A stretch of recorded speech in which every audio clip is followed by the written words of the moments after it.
Some people who were there at that time told Jesus about certain Galileans. Pilate had mixed their blood with their sacrifices. Jesus said, "These people from Galilee suffered greatly. Do you think they were worse sinners than all the other Galileans? I tell you, no. But unless you turn away from your sins, you will all die too." Or what about the 18 people in Siloam? They died when the tower fell on them. Do you think they were more guilty than all the others living in Jerusalem? I tell you, no. But unless you turn away from your sins, you will all die too. Then Jesus told a story. A man had a fig tree, he said. It was growing in his vineyard. When he went to look for fruit on it, he didn't find any. So he went to the man who took care of the vineyard. He said, "For 3 years now, I've been coming to look for fruit on this fig tree, but I haven't found any. Cut it down. Why should it use up the soil?" "Sir," the man replied, "leave it alone for 1 more year. I'll dig around it and feed it. If it bears fruit next year, fine. If not, then cut it down." Jesus was teaching in one of the synagogues on a Sabbath day. A woman there had been disabled by an evil spirit for 18 years. She was bent over and could not stand up straight.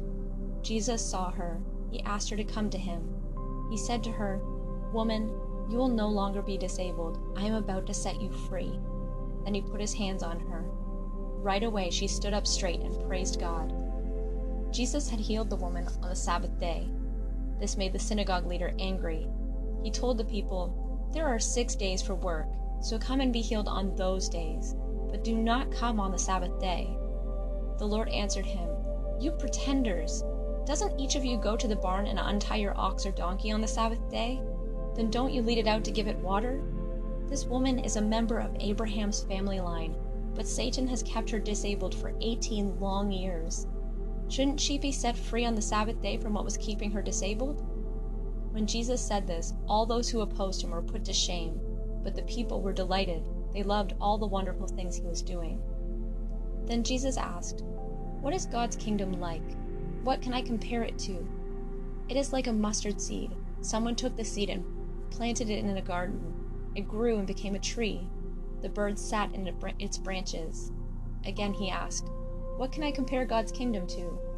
It is like yeast that a woman used. She mixed it into 60 pounds of flour. The yeast worked its way all through the dough." Then Jesus went through the towns and villages, teaching the people.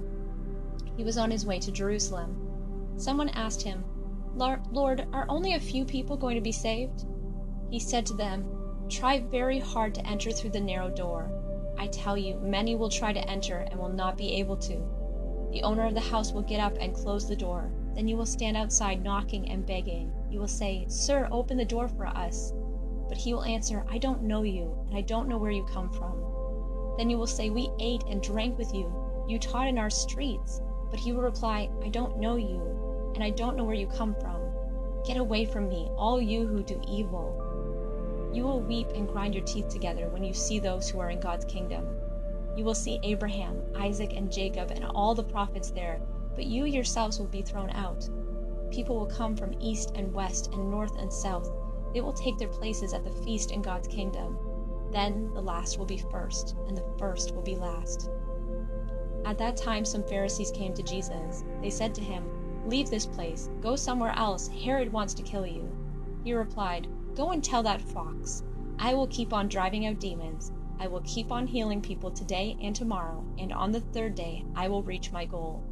In any case, I must keep going today and tomorrow and the next day. Certainly no prophet can die outside Jerusalem. Jerusalem, Jerusalem, you kill the prophets and throw stones in order to kill those who are sent to you. Many times I have wanted to gather your people together. I have wanted to be like a hen who gathers her chicks under her wings, and you would not let me. Look, your house is left empty.